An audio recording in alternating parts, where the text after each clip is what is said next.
Yeah, so that's why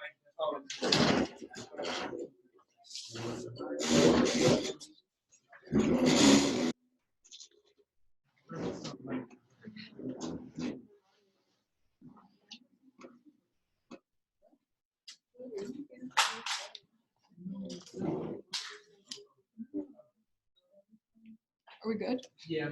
2 rows, please.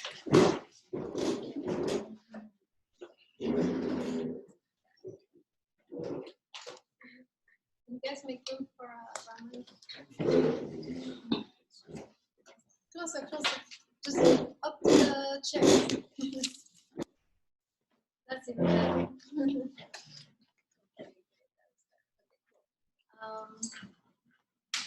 Good. Last day on Buber.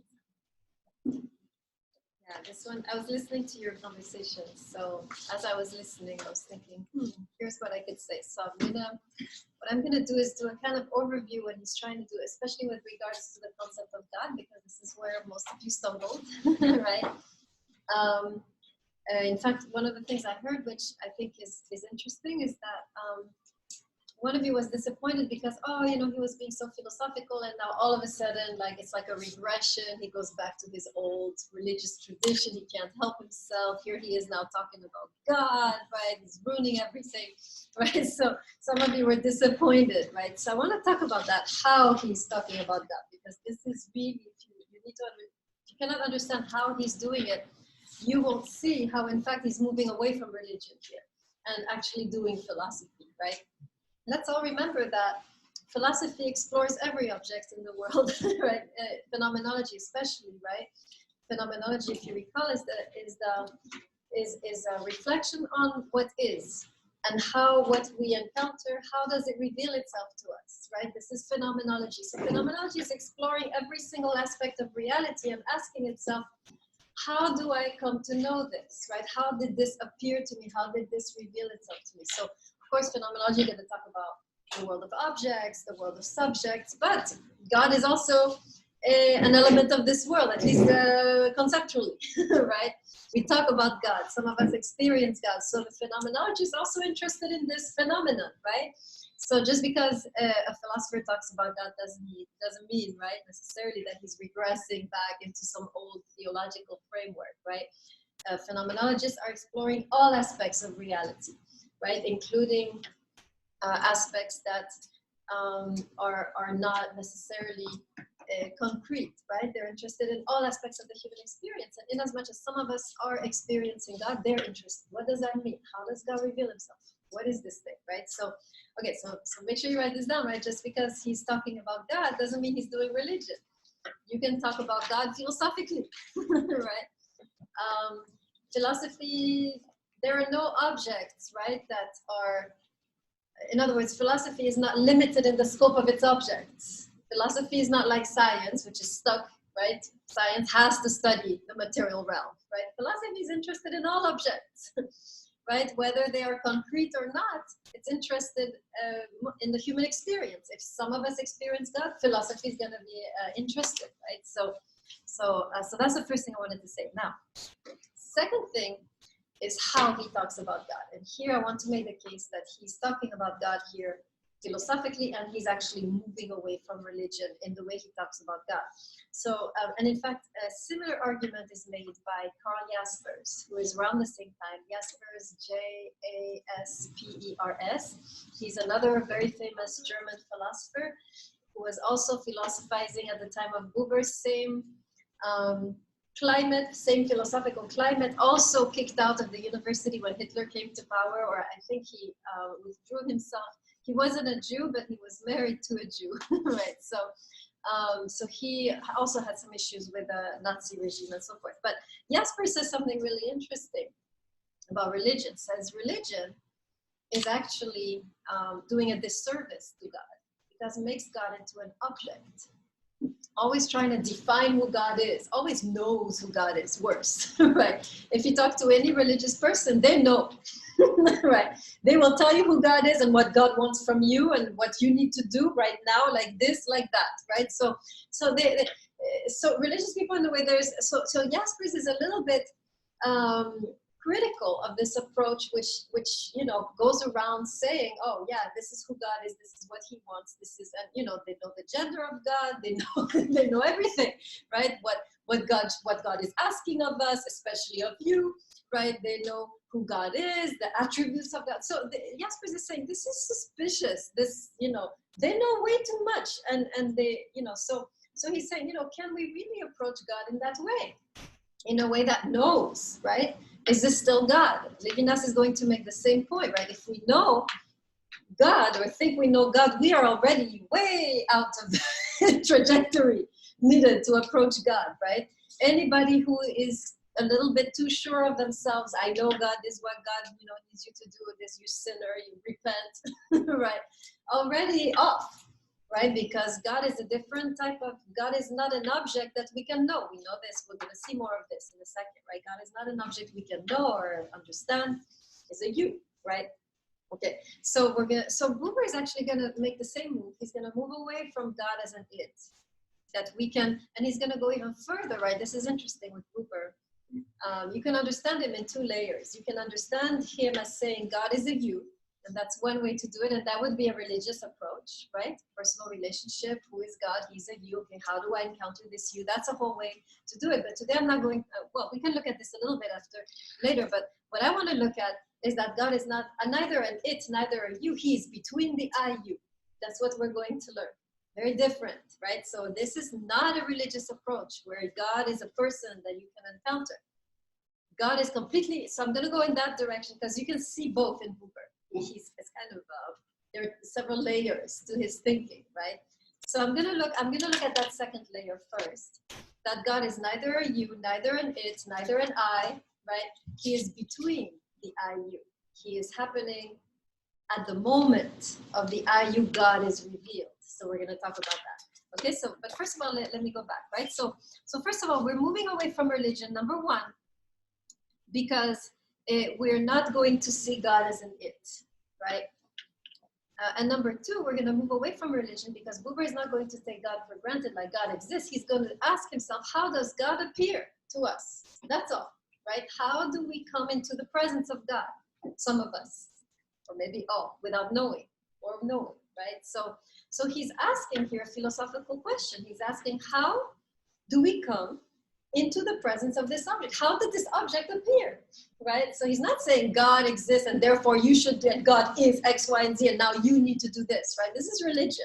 He's saying, number one, he's saying, how does God reveal himself to us, right? How does this work? How do we come into contact with this quote unquote object, right? And then second, we're going to see he's going to move away from a concept of God as it, which is the religious concept. Are you following me? Are you seeing how he is really, this is philosophy, right? Okay, so we're going to see right now, this is my second point, right? So first point, he's leaving religion, right? Because he's asking, he's not taking for granted God exists. He's asking, how is God manifest to us in the human experience? How do we as human beings come into contact with this being or dimension or whatever, right? So that's the first thing, he's moving away from religion because he's asking the question. And also because we will see God will not be in it. So second thing, he's doing phenomenology, right? He's gonna ask, well, how does God appear, right? Phenomenology, remember let me review the definition, right? It's two Greek words, phenomenon. What did I say phenomenon means in Greek? Now is the time to remember. So you know what I mean when I say phenomenology. What's a phenomenon in Greek? What does it mean exactly, literally in Greek? A phenomenon. Experience? Almost. It happens through experience. Phenomenon is that which is manifest, that which is visible. Versus, we're going to talk about this with Levinas again, right? Versus, remember Kant, right? The phenomenal realm. This is the realm of that which is visible, manifest, right? And then there's the noumenal, right? Which is the realm of that which is mysterious, you cannot see.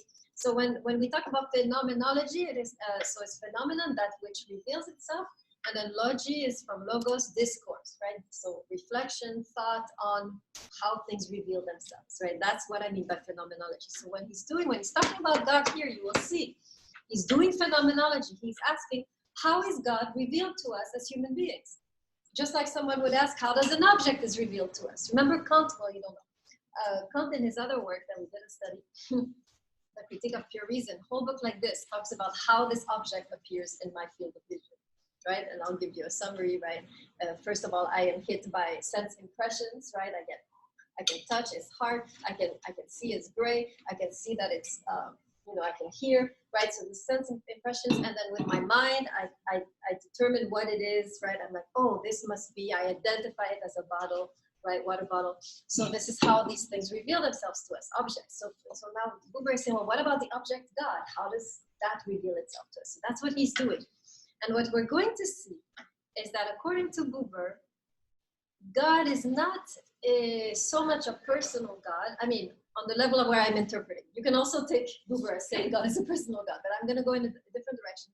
God is not so much a personal God, right? That is, on a throne somewhere, telling you what to do, giving you visions, giving you experiences. No. God occurs at the moment, or is revealed, is manifest at the moment of the I-you relationship with a human being. So as you are engaging in an I-you relationship with a human being, right there is God. The spirit that moves between you, or the love that moves between you at the moment of the I-you, or the respect that moves between you, whatever is occurring between you, as you are engaging with another human being in an I-you relationship, at that moment, God is present in your midst, right? So you can see that God here, in this way of thinking, is more an energy, right? I mean, we can't even say what it is, right? But it's like whatever is moving between us. Do you feel this like you have, okay, let me say it like that. Have you ever had like a great, like either a date or a conversation with a friend where you leave and you're like, damn, that was awesome, right? And you felt like something happened between you. There was a true connection. I see two friends over there. That connection, that thing between you, that's God, right? Anytime you have an encounter, whether it's a friend or maybe even you're in class and you're listening to a professor and you're like, right, something is moving, right? Or even in a physical relationship, right? You feel an amazing connection. Anytime you feel an amazing connection to anything, boom, that connection, that feeling you have, that thing, that's God, right? So you see how God is not somebody up there telling you what to do. God is what is produced by your encounter, you encounter, right? So God occurs between us. That's how God occurs. God is revealed between us. God emerges between us. Let's find a few quotes on that. This is really interesting. Let's go to 123. Let's explore this a little bit. Okay, so here's the first one. Top of the page, of page 123. Extended. The lines of relationships intersect in the eternal you. Let's stop on that a little bit. What does it mean? Smile. Lines.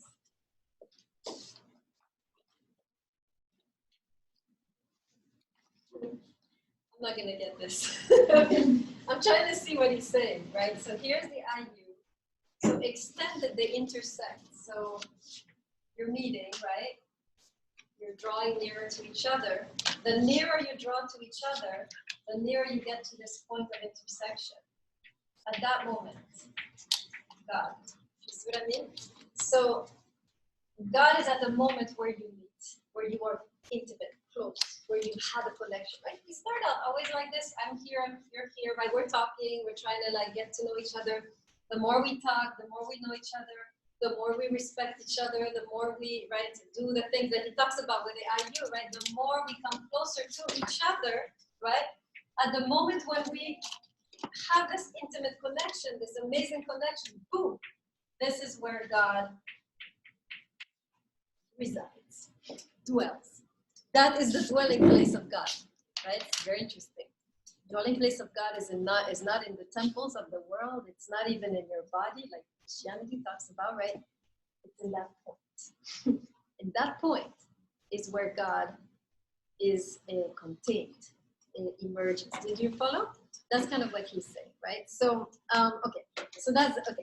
So anyone want to elaborate on that? Remember, it's poetry, so this should kind of trigger some of you. You should be getting some insights that are different from mine, right? Obviously. Anytime you interpret poetry, remember, he's writing this why? Not to awaken just me.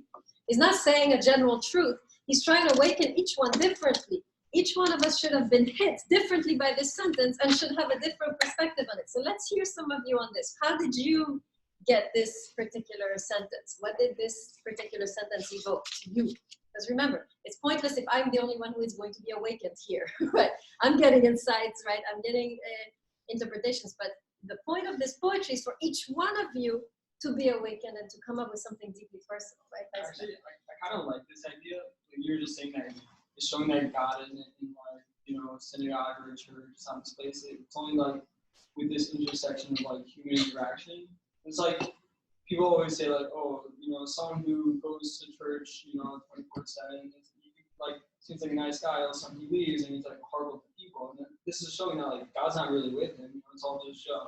Very good. And actually, just to go beyond what you're saying, we are here in the around the. This is called, well, it was written in 23, but this counts as post-Holocaust literature. Why? Because, and we'll see this strongly with Levinas, in post-Holocaust literature, after the Holocaust, right? A number of theologians and philosophers got together and started to rethink religion. Why? Because the Nazis were Christians. That's why. How is a Christian, right, so end up like this, right? What is missing in their concept of, and by the way, the whole West was Christian, right? And here, the whole Western Europe, which really cooperated with the Nazis to a very great degree, most of them were Christian backgrounds. So they're thinking, how is it that our religion, what is missing in our religion that we ended up, even though we are believers, doing this, right? So a number of theologians, Christian theologians too, Jewish theologians, philosophers got together, and philosophers too. How is it that we, even though we are religious, we ended up like this? And one of the key points that is going to come up over and over again here and also with Levinas is that we have dissociated religion from ethics. Religion is now this thing, me and God, right? Very is Protestantism, right? That is in Germany. It's me and God, and the rest, the hell with it. So now they're trying to reformulate a new understanding of faith and spirituality that is intertwined with ethics. Because that is the only way you can test a true Christian from another, or a true human being from another, is how ethical they are. So there is no more the criteria is no more, oh, I love God, right? Or I am faithful to God. The criteria is how faithful are you to people? That is what is going to tell us how faithful you are to God. So there's a whole movement to change, to transfer the vertical relationship with God to a horizontal level. And we'll see this playing out in Levinas very, very vividly, right? This notion that we cannot have this vertical anymore because we see where it leads. Remember, the Nazis, the word they would say before going to war. Anybody remember? There was a slogan they would say before going to war. All the time. No one knows? Gott mit uns. God with us. That was their slogan. The army would say this, God with us, and then they would go and massacre, right, people. So this thing, God with me, God with us, people are looking at that as like, nah, this has got to go. This God with us mentality, God is with me, alone, dissociated from any interaction. This is perverse. That's what they're saying. This is a perversion of spirituality. It has to be different. It has to be, I am with you. That's the sign that that God is there. Not God with me, but I am with you. Do you see the shift? Let me say it again, right? So you can write it down. It's no more God with me. And then God is, behind all of my battles and giving me victory over my enemies. No, it's I am with you. And at the moment where I am with you, there is God, right? So they're really intentionally shifting from this vertical, solitary, individualistic approach of God with me, and then, whatever, my interactions don't matter, to say, no, actually the true spiritual human being is not saying God with me, he's saying I am with you, right? And that's kind of, so you're seeing, so I'm situating this, this is post-Holocaust literature, it's in this debate, right? Whether we should still entertain a vertical, personal relationship with God versus an ethical approach, right, to spirituality. Good. Anybody else? Anybody else want to talk about this particular line? How it jolted them or appealed to them, and why.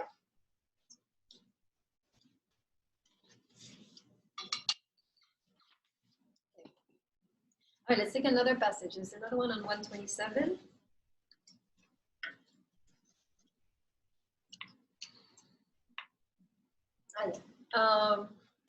This is good. Page 127, second paragraph. Yeah, I'll just read the whole paragraph, well, the beginning. In the relation to God, are you with me? Yes. In the relation to God, unconditional exclusiveness and unconditional inclusiveness are one. For those who enter into the absolute relationship, nothing particular retains any importance, neither things nor beings, neither earth nor heaven, but everything is included in the relationship. Now here's the point. For entering into pure relationship, by which he means the ultimate relationship with the ultimate you, right, which is God, does not involve ignoring everything, but seeing everything in the you, not renouncing the world, but placing it upon its proper ground. Continuing, looking away from the world is no help toward God. Staring at the world is no help either, but whoever beholds the world in him stands in his presence. So again, we can take this religiously, it's intertwined, or you can take it philosophically, simply to mean that God is not found outside of the world, apart from the world, which is what Christianity taught for ages. And maybe this is why you had the Holocaust, right? Christianity always saying the world doesn't matter. So here I am in church praising God. The world is going to hell right now, but the world doesn't matter. You see, that's the issue that these theologians, these post-Holocaust thinkers are saying. We need to stop thinking that spirituality means I am cut off from the world. On the contrary, true spirituality means I am in and with the world.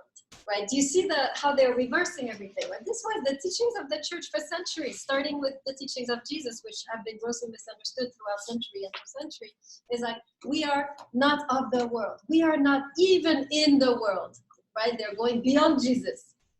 Jesus was saying, we are in the world, but not of the world, right? They're saying, no, we're not even in the world. In fact, the world doesn't matter. In fact, the world is corrupt and ought to be destroyed. You still have this view.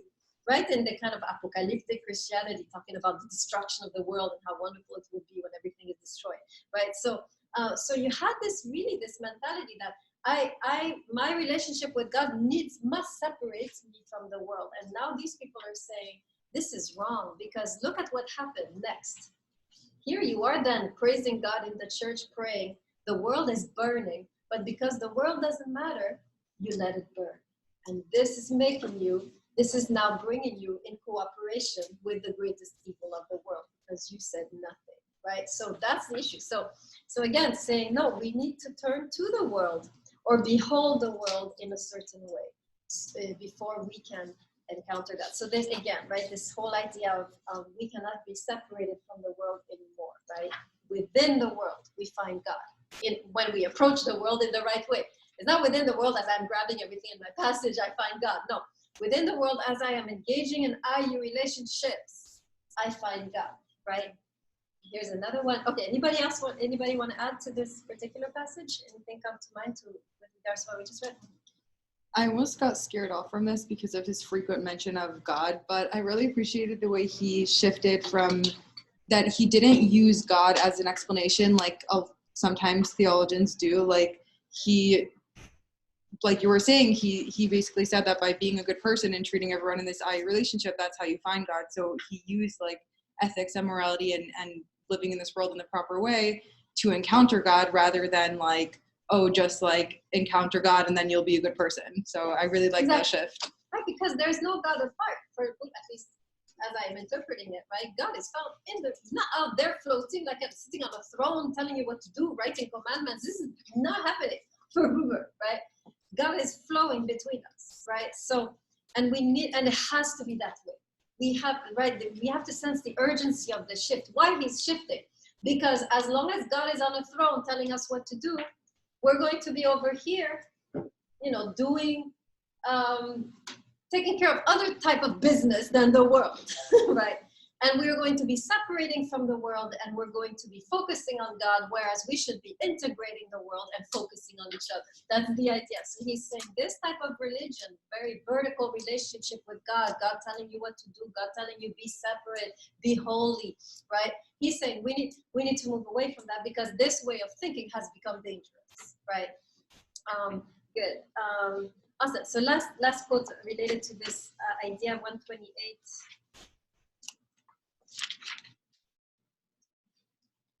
Yeah, this is good. Last sentence of the first paragraph. This is very Hasidic. When you consecrate life, you encounter the living God. Tell me how, anybody know the Jewish background of this? This is very Jewish, the way he's writing. When you consecrate life, you encounter the living God. So let's first look at how he understands it in a Jewish sense and then see how we can understand it philosophically. What does it mean to consecrate? Tell me. Yes. Yeah, what does that mean? It's good. See, we never go deep enough.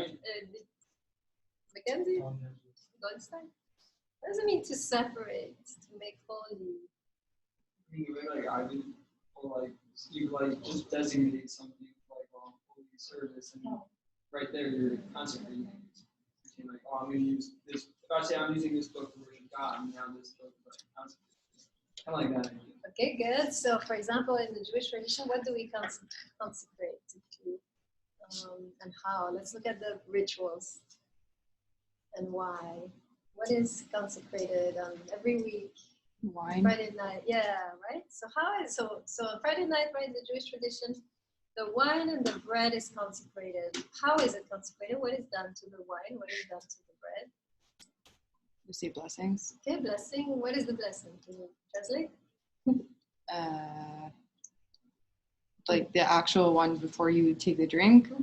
Blessed are you, our Creator, who gave us this fruit of the vine.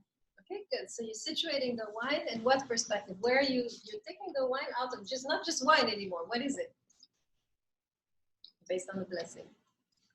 A holy object. If not, just stay basic. What have you just done with the wine? You thank God, right? So now what is the wine? Is it just something you picked from the ground, or is it something more? When you say thank you for the wine, or blessed are you who have given us the fruit of the earth, or whatever, right? What are you doing to the wine when you say that prayer? Let's look at this system. Are you saying you pick the fruit and it's yours, or what are you saying? You're thanking God for it. Okay, so in other words, fruit has different origin than you, right? Fruit is a gift, right? Fruit is not in your control, right? Fruit is okay. So now you're shedding a different light on the fruit, which is not a light of possessiveness. You see what I'm saying? Okay. Now that's consecrated. Okay. Let me say that again. To consecrate, to make holy or separate, is you're taking the fruit, which is supposed to be part of the mundane stuff that you conquered. And you're saying, actually, I didn't conquer this. It was a gift. That's consecration. Okay, let me say it again. You're taking the fruit which you normally bought at the supermarket with your hard-earned money, right? So it's yours. And now you're saying, God, you gave me this, right? So now you're saying this fruit is outside of the realm of my possession. Are you saying an IU forming between you and the fruit? Right? Kind of, right? So consecrating is taking it out of the realm of possession, making it something divine, of divine origin. That's consecration. Are we good with the definition? Let me say it again. Consecration, you take it out of the realm of possession and acquisition and control, and you're saying this belongs to a different realm. This is a divine gift, right? Okay, now let's look at the sentence. When you consecrate life, you encounter the living God. What does it mean to consecrate life? General. And now let's look secular way, right? Let's try to apply this idea that we just learned. How can we go around consecrating our friends, our relationships, what we're studying? How would we look at it differently? And mostly, of course, he's talking about people, right? How do you consecrate the people in your life? Yes. Exactly. They're no more in the realm of possession. They're no more in the realm of control. They are sacred ground. They're holy in that sense. Holy in the sense you cannot take. Are you following? Right? To make holy is to separate from that which you possess. That's what it means to be holy. That's why God is holy. You cannot possess him, take him, manipulate him, control him. Holy. Right? So when you make the grape or for the wine holy or the bread holy, you're saying this is out of the realm of possession. I have not made this happen. And there's a whole, of course, theology associated with that, but now he's taking this word saying we consecrate each other. When I consecrate you, when I consecrate Wu or Ramos or Churdan, I'm saying I cannot control you. You are not in the realm of my possession and control and manipulation. That's to consecrate life. And then he says when we do that, we open up the dimension of the holy, right? Of that which I cannot control. That's the definition of holy, right? Let's do it on the board. Holy in Hebrew, this is a good to know. But that's what he's saying, right? To consecrate is to make holy. Let's talk about that. Consecrate is to make holy. And the Hebrew consecrate is kadosh, which means to separate. Separate from what? Separate from that which is under your control. That's how I see it. We were saying, right? Separate from realm of conquest, control. You are not now part of that which I can control or conquer. In the case of the wine, you are a gift from God. In the case of a human being, you are sacred ground. I cannot grab you, control you, manipulate you. And the moment you open up in this realm, in the material realm, sacred ground, what have you opened up? You open up the dimension of the holy. What have you opened up?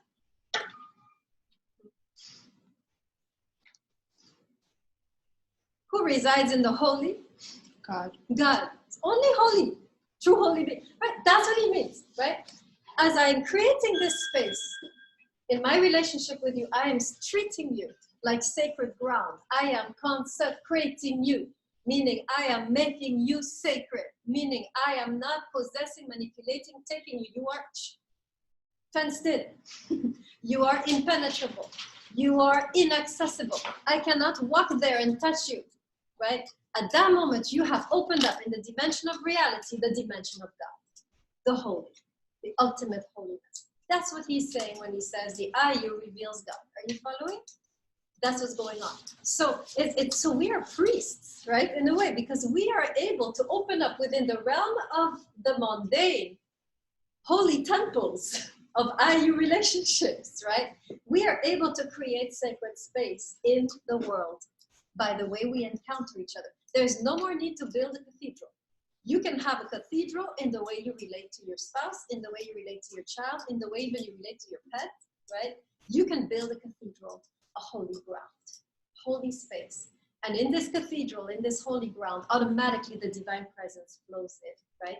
Any sacred space is a space where the divine can flow in. And you can create it now in every single one of your encounters. You can create this holy space. You can consecrate that person.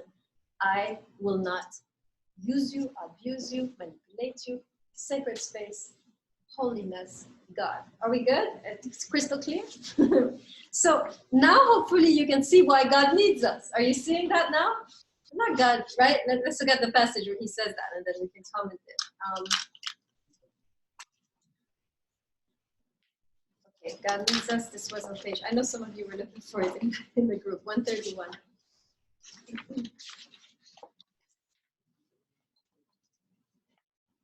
Yeah, this is a beautiful passage. I mean, again, we can reread this whole section with a deeply personal view on God as a you. You can do that too, but I didn't take that route today. Okay, so where am I? It's on 130. Yeah, it's on 130. Where exactly? Oh, here it is. Yeah, thank you. 1, 2, third paragraph. That you need God. Are you there? Everybody with me? Okay. That you need God more than anything you know at all times in your heart. Okay, this is a religious view, that we need God. This is what we are taught over and over again in the synagogue, in the church. You need God, you need God. But we are never taught the second truth, which is, but don't you know also that God needs you? In the fullness of his eternity, how would man exist if God did not need him? Or how would you exist? You need God in order to be, and God needs you. Okay, so what does he mean? How is it that God needs us, based on everything we've learned so far? When we see God as not just an it sitting on a throne, telling us what to do, when we see him in this radically new way, how can we understand this idea? Yeah. Well, So we're saying that the only way for God to really be brought into this world is through like human interaction. So he needs us to be brought into the world.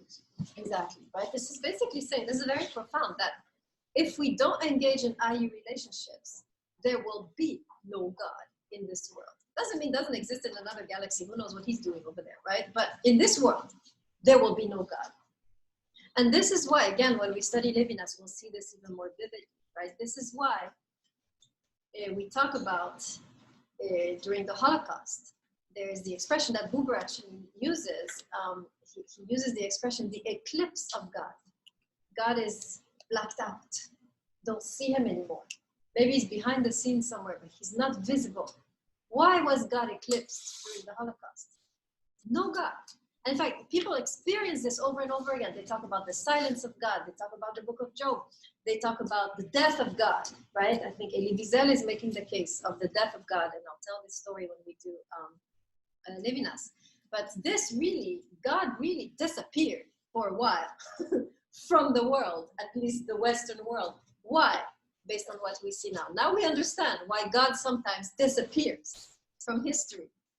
Why do you think, based on what we just said, why is it that God disappears at times? Yeah. There was a breakdown of the IU. Exactly, right? In moments of history when there's a breakdown of the IU, God cannot flow into the universe anymore. And we are then left with the eclipse of God. So, or the silence of God. And you can even see in your own personal life, right? These moments when there is the silence of God or the shattering of the God, you do not feel God anymore. Ask yourself, how are my IU relationships? Right? Very often there's a connection between the breakdown of the IU in one's life, personal life, right? And the eclipse of God in one's personal life, right? Very often we lose it, right? We lose the IU through pain, trauma, resentment, right? Unforgiveness. Just there's so much that can break down the IU. There's a breakdown of the I, right? Remember, the IU is not just the breakdown of the you. Breakdown of the IU can also be the breakdown of the I. And at that moment, you cannot perceive God either, right? Because you cannot do the IU if you're not there, right? So very, very interesting, right? That God needs us, and the moment that the breakdown happens of the IU, whether it's in a time of history or whether it's in a personal moment in one's life, there can be no flow of God. God cannot exist outside of this IU. This is how God is visible, manifest. Is the condition of possibility of God, is the IU. That's what he's saying, right? So that's the idea. So now you can understand a little better, right? This notion of, let's look at another passage here, which is also very beautiful on page 131. So he's talking about prayer and sacrifice, right, on page 130, leading into 131. And, right, the prayer part is the still thinking of God as a you, right? Remember, there's both ideas. We haven't gone so much into that part, but he does have that, right? That we can also think God as a you.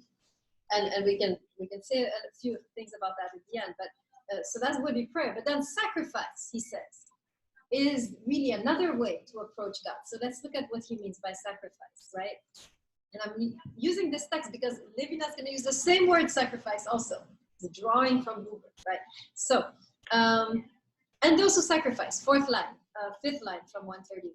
And those who sacrifice. I cannot despise the honest servants of the remote past who thought that God desired the smell of their burnt sacrifices. Right? So kind of we think it's so primitive, these guys bringing animal sacrifices. This is so passé, right? And he's saying, no, there's something going on there. Right? He continues, they knew in a foolish and vigorous way that one can and should give to God, and that is also known to him who offers his little will to God and encounters him in a great will. Let your will be done is all he says. Remember we talked about that, right? The call of destiny. Let your will be done. And then he's going to flip it. He's going to say, truth goes on to say for him, through me whom you need. Right? Let your will be done through me whom you need. In other words, it's not about me doing the will of God and following what this great it on the throne is telling me what to do. It's God inevitably, necessarily moves through me. If I am not there open, in the IU encounter, and I'm going to come back to this notion of openness, God cannot flow. So let's go there, right? So basically saying, God needs an openness, a breach in the universe to flow, right? And this openness, this breach is by the IU relationship. So let's review how the IU actually opens the I. Because once you are in that state of openness, right, this is another way to see it, right? The divine will flow through us, right? So let's look at that. Let's review. So we saw two things, right? Two ways that God enters the world. Number one, when you create sacred ground, right? When you create sacred spaces by seeing the you as holy, separate, outside of the realm of my conquest. Do you follow that one? But there's also another way to open a breach for God is to you open up. You be broken open, right? The I. Getting all mixed up, right? For the I to be broken up. For the I to be broken open, right?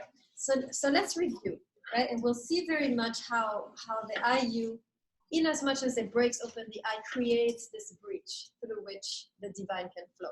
That's another way to see it. I'm just giving a different explanation, right? Okay, remember when we did 55, we said that the U is not an object, the U has no borders, right? How is having the U as not an object and abstaining from putting borders on the U, how is this cracking you open? Tell me a little bit, psychologically. What is happening psychologically when you say, I will not put a border on you? Meaning, we saw the list, right? If you go back to your notes, expectations, we're not putting, you should be like this, we're not giving them roles, we're not enclosing them in stereotypes.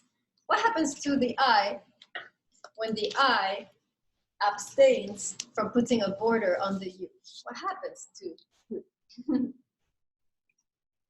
Is it comfortable to say, you don't have to fit my expectations? Be you. How does that feel? In the beginning, it's probably hard until you get used to it. Yeah, it's very good, right? It's a struggle at first, right? Like, I want you to be what I want you to be, right? But at one moment you relax and something opens up. You are now have room for the other. It's not just you imposing yourself and narrowing the space for the other to be. You are now broadening yourself to include that other. Expansion. Are you following? Look how the expansion continues. The you encounters me by grace, but here's a nice one on 124 that we didn't study. The you confronts me. 124, next to last line. The you confronts me. Let's talk about that. We didn't look at that last time. How does the confrontation of the you, how is it good for you? You're dealing with somebody, they're difficult. They're giving you a hard time. They destroy all your expectations. They are not allowing themselves to do anything you want them to do. They're confronting you, telling you you're this, you're that, you're not in the, right? They're making you uncomfortable. How is this? How you live with someone like that? Some of you do already. How you thrive with someone like that? Let's put it like that. Some of us live with someone like that. We're surviving with someone like that. But how do you survive? Like, how do you thrive in an environment where the you's confronting you? How do you do that? What do you need to do?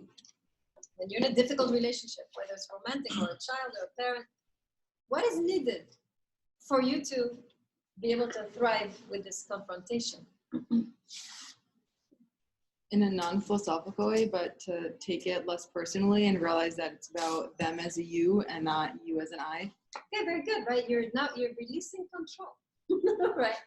Okay, you're gonna be like that. Be. Doesn't affect me, right? I'm not going to try to make you into something else. I'm going to release you into your own units. Yes. I kind of took this as like you were saying, like God is like something that is so like not like too complex for us to understand. Like we don't really understand God or like the you. Like we don't understand the you. So the way for like and the question you're asking is like not necessarily disregarding this person, but just accepting the fact that I don't understand necessarily how this person operates this way. Even though I'm myself, I don't understand. Excellent, right? Realizing the person is a mystery, not a problem.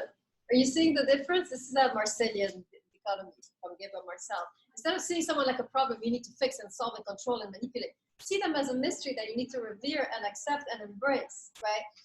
The shift is you expanding. It's a breath for you, right?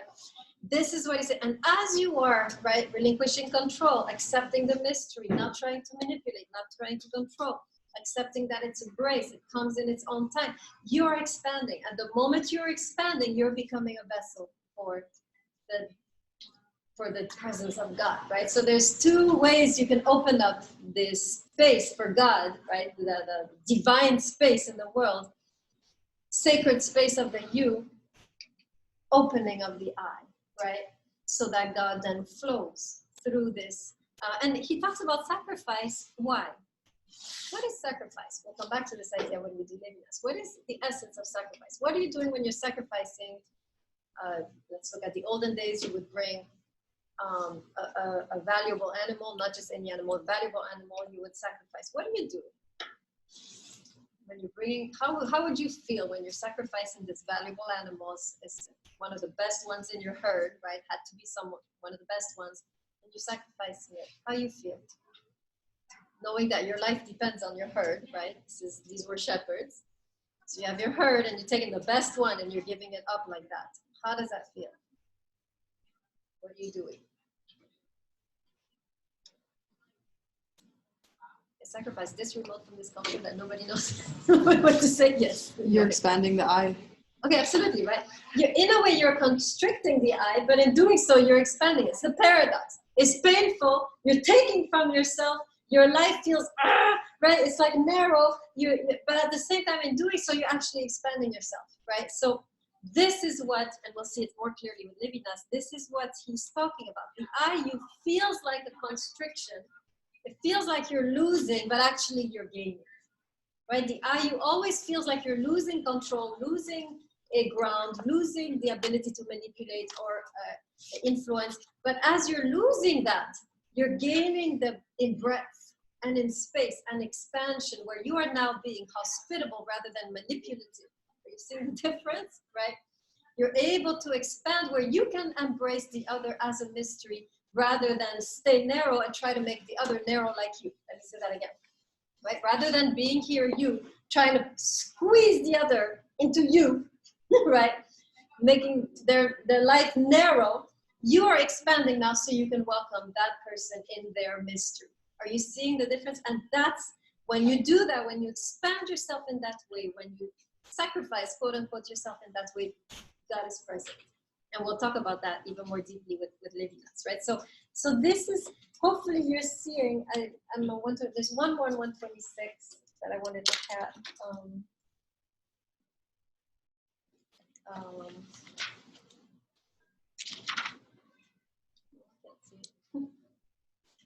Oh yeah, this is good. Last line of the second paragraph. What has to be given up, right? Remember, that's the essence of sacrifice, of this kind of allowing the you to exist. What has to be given up is not the I, but the false drive for self-affirmation, which impels men to flee from the unreliable, unsolid, unlasting, unpredictable, dangerous world of relation into the having of things, right? Relationships are dangerous. They will be felt as dangerous to you. Why? Because you are out of control. You are not in control. You cannot master what that person will do, when, what they will say, what they will do next, if they will stay, if they will go, if they will obey, if they will disobey. You don't know, right? It's so frightening. But at that moment, in this moment where you're choosing to engage in this absolutely radically dangerous relationship, a space is open for the divine, for the holy. That moment is holy, and God dwells at that point, right? When you're able to release that person into you-ness, right? Okay, any last comments before we conclude? Do you get it more now, a little better now, how he's really not doing religion? He's completely different, right? And of course, now you can go back. Actually, this is an interesting exercise if you want to do it at home. Everything we said about the you, right, has no borders, is not in use, encounters me by grace, confronts me. You can say that if you want to go into the more personal relationship with God route. See God like that and see what happens. Woo, it just changes everything. The God is not an object you can use. The God has no borders, cannot manipulate, cannot stereotype, cannot enclose. encounters me by grace, right? Confronts me, right? So this, you can now take everything we said about the you and apply it directly to the you of God, if you want to take that route, but we took a different route. We said God is between the I, right? But you can also interpret everything we talked about in that way if you want to go in the religious route. Okay, great. Good, so let's conclude here. So I'm still doing workshops today, right? Whoever still needs to work on their paper, we can meet here maybe, if the next professor doesn't come. And then on Thursday, please show up. Thursday and Wednesday, when are we doing this? Wednesday. Wednesday, we have our group discussion on the next questions we're going to talk about, the reflection questions on Buber. So make sure you come. When do we expect to get the Do it tonight. Yeah, I'll write them right after class. Yep. Are we reading anything? Are we what? Are we supposed to